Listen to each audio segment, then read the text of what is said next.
Warning, spoilers ahead.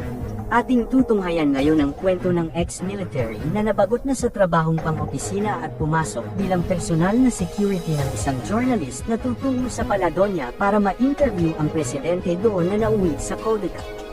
Ang pelikulang ito ay ipinalabas 2023 na pinamagatang Freelance.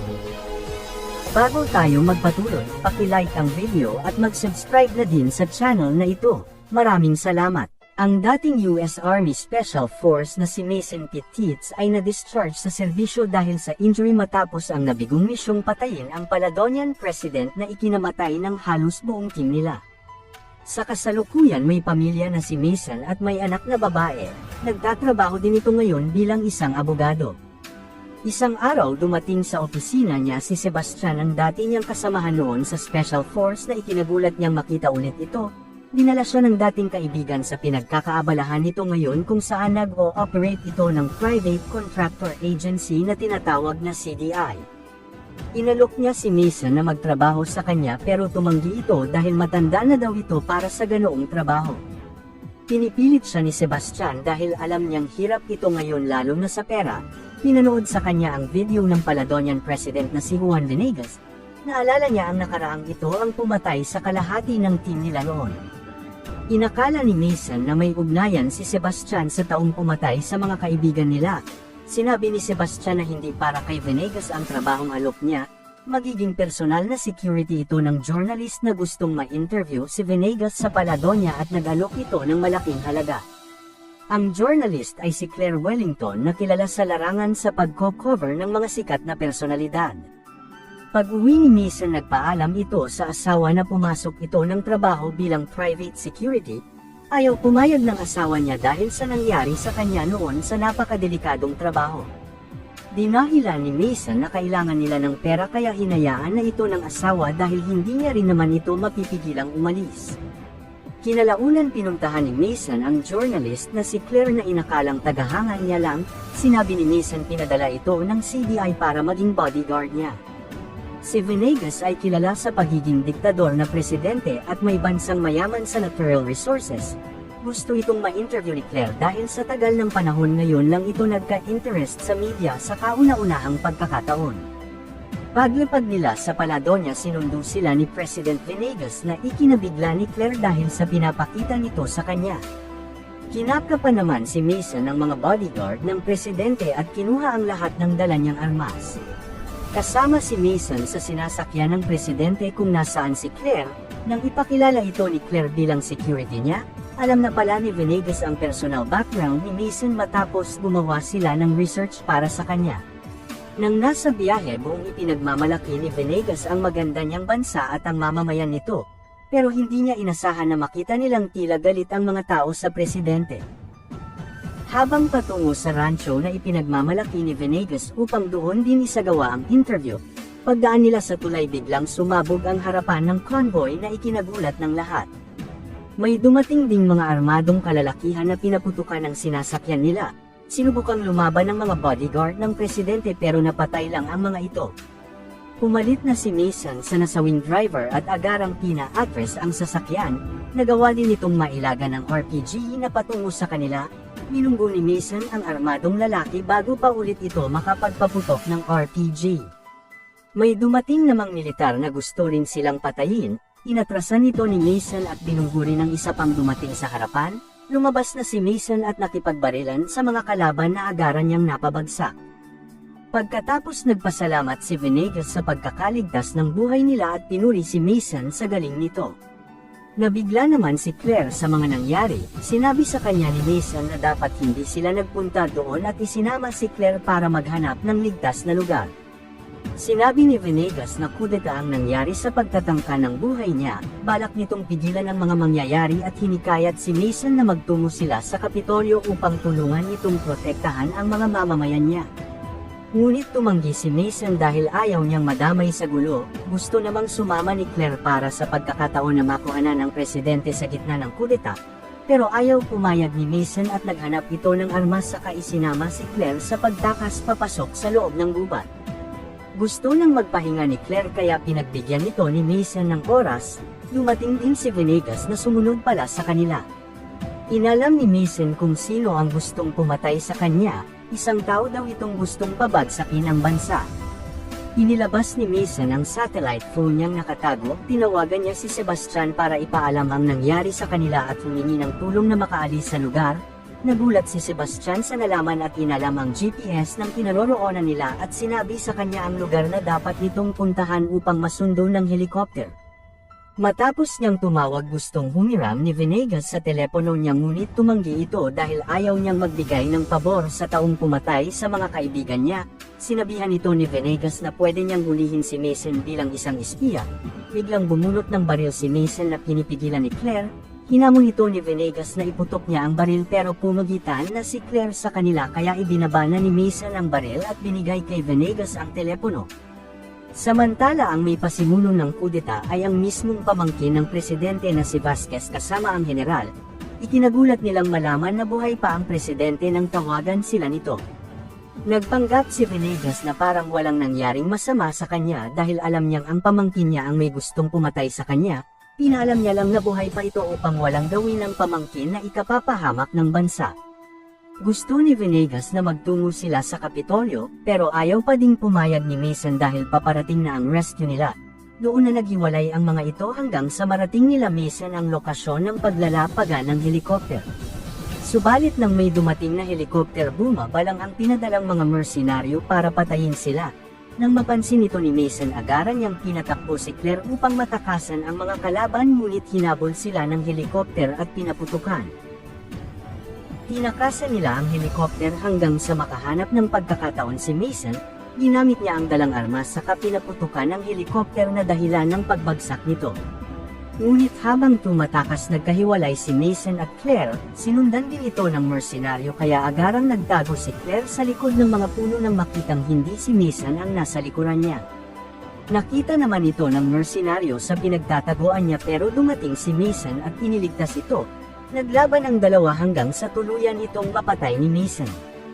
Dumating din ang kasamahan nito na hinahanap si Venegas, dumating naman ang presidente at iniligtas sila. Nagtataka si Mason kung saan galing ang gamit niyang baril.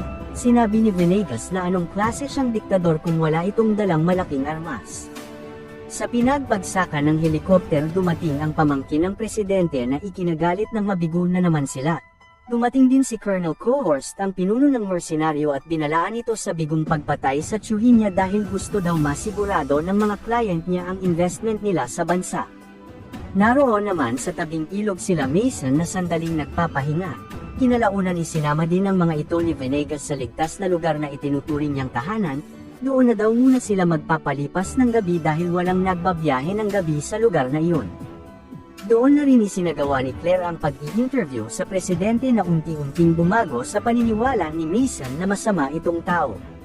Pinag-aagawan ng mga makapangyarihang tao ang Paladonia dahil sa yamang taglay nito sa langis at pangalawa ang tinatawag na lanthanides na pangunahing ginagamit sa paggawa ng makabagong teknolohiya.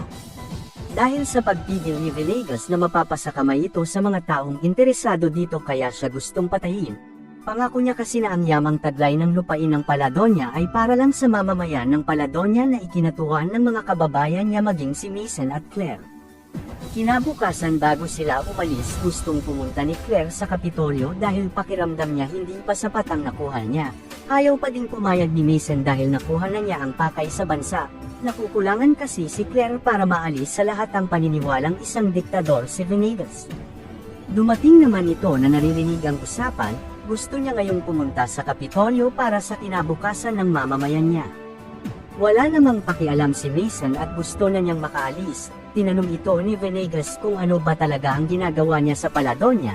Sinabi ni Mason na para kay Claire, ngunit hindi naniniwala si Venegas na nag-iwan kay Mason ng palaisipan. Tinawagan niya si Sebastian para alamin kung anong dahilan bakit ito ang pinadala doon sa bansang pumatay sa kanilang team. Inamin na ni Sebastian na sinadya talaga itong pinili niya para ipadala upang patayin si Venegas. Nagtataka si Mason kung bakit siya ang gagawa. Inakala daw kasi ni Sebastian na gusto niya itong gawin para ipagiganti ang mga kaibigan nilang pinatay nito. Inalam ni Mason kung sino ang nagbayad sa kanya na gawin ito. Wala na itong sinabi. binalaan lang ito sa mga South African contractor na pinadala rin doon para patayin ang sino mang humarang na makuha ang kontrol sa lanthanides. Pinapapatay na din sa kanya si Venegas upang matapos na ang paghahari nito pero walang balak si Mason na isagawa ang utos sa kanya at inaya si Claire na magtungo sa border para lumabas na ng bansa. Dumating din ang mga South Africa na mersenaryo sa lugar na hinahanap si Venegas. Agarang tumakas ang mga ito ngunit pinagbabantaan ni Cohorst na patayin ang kaibigan ni Venegas kaya hinarap na ng presidente ang mga mersenaryo na may tapang. Kinonsensya naman ni Claire si Mason kaya napilitan na itong tulungan si Venegas. Sinakyan nila ang kabayo para iligtas ang presidente at nakipaghabulan sa mga mersenaryo. Subalit hindi magaling si Claire sa pangangabayo kaya sa huli na huli ito ng mga kalaban. Nang magpatuloy ang dalawa sa pagtungo sa Kapitolyo, sinabi ni Mason inutos sa kanyang patayin ito. Alam pala ni Venegas ang lahat pati na yung siya ang sinisisi nito sa pagkamatay ng mga kaibigan niya. Nagtataka si Mason kung paano niya iyon nalaman. Sinabi ni Venegas hindi siya tatawaging diktador kung hindi niya alam ang bawat nangyayari sa paligid niya. Sinabi rin ni Venegas na hindi siya ang nagpabagsak ng helikopter nila noon, isa daw itong friendly fire. Patakas na daw ito noon ngunit dahil sa isang pagbagsak ng helikopter tumigil ang pananakop sa bansa. Pagkatapos nakatanggap ito ng babala na may susunod pang dadating na helikopter kung hindi siya pipirma ng kasunduan sa langis nila kaya napilitan na si Venegas na lumagda upang iligtas ang bansa, nalaman ni Mason na ginamit lang pala ang team nila para mapasunod ang Paladonian President. Kinalaunan ng marating na nila ang Kapitolyo, tinawagan ni Mason si Sebastian para ipaalam ang lahat. Pagbalik niya hiniram ni Venegas ang telepono nito para sa naisip niyang plano sa tulong ng kalaban sa gobyerno. Nang makipagkita na sila hindi mapalagay si Mason dahil sa balak ni Venegas na makipagtulungan sa kaaway, pero laking gulat niyang kaibigan pala ni Venegas ang mga rebelde. Pagkatapos sinabi ni Venegas kay Mason na binabayaran niya ang mga ito para lang gumawa ng gulo sa Paladonia paminsan-minsan sa kanya ito pigilan upang patuloy na sumusuporta ang mamamayan ng Paladonia sa kanya. Kinalaunan ng handa na ang plano na kipagkita si Mason sa mga mersenaryo para ipalit ang presidente kay Claire, nagkatutukan ng baril ang mga ito pero ibinigay din nila si Claire. Dumating naman si Venegas, may kasama pala itong mamamayan ng Paladonia upang palayasin ang mga mersenaryo at agarang tumakas ang mga ito. Plano ni Venegas na magbigay ng mensahe para sa mga kababayan niya pero kailangan niya itong gawin sa loob ng palasyo sa tabi ng pamangkin. Dinala sila ni Venegas sa sekretong lagusan papasok ng palasyo habang nagkakagulo sa labas, diretso ang lagusan sa mismong opisina ng presidente. Nagulat si Vasquez nang makita ang pagdating ng tiyuhin, pinaintindi ni Venegas sa pamangkin na pag hindi na ito mapapakinabangan nila ay papatayin lang din ito habang kinukuhanan ito ni Claire ng live broadcast. Sinabihan ito ni Venegas na magtulungan sila para sa kinabukasan ng kanilang bansa. Nagkasundo na sana ang magtiyuhin ngunit dumating ang general at nagpaputok ito sa kanila. Napatay ni Venegas ang general subalit may tama ang pamangkin niya na agaran din itong ikinamatay. Dumating din ang mga sundalo at pinapasuko nila ang presidente. Kinumbinsi ni Venegas ang mga ito na ipaglaban ang bansa laban sa mga gumagamit sa kanila habang nagsisidatingan naman ang pangkat ng mersenaryong si Cohorst. Nag-alala si Mason na ito na ang magiging katapusan nilang lahat hanggang sasabihin ni Venegas na protektahan ang lupang sinilangan nila, doon na bumaliktad ang mga sundalo na agarang nakipagpalitan ng putok sa mga mersenaryo. Dahil sa dami ng mga kalaban at nauubos na ang mga sundalo tumakas na sila Mason sa pagdaan ulit sa sekretong lagusan, hinabol naman ito ng grupo ni Cohorst. Nagpaiwan na si Mason upang harapin ang mga ito. Tumuloy na sa pagtakas si Venegas at Claire ngunit naabutan nila ang mga sundalo sa labas na nakikipagbakbakan sa mga mersenaryo. Kasalukuyan namang nakaharap ni Mason si Cohorst na nauwi sa matinding labanan. Nang malagay na ito sa alanganin inamin ng mersenaryong sila ang nagpabagsak ng helikopter nila noon, dumating din si Claire at iniligtas si Mason.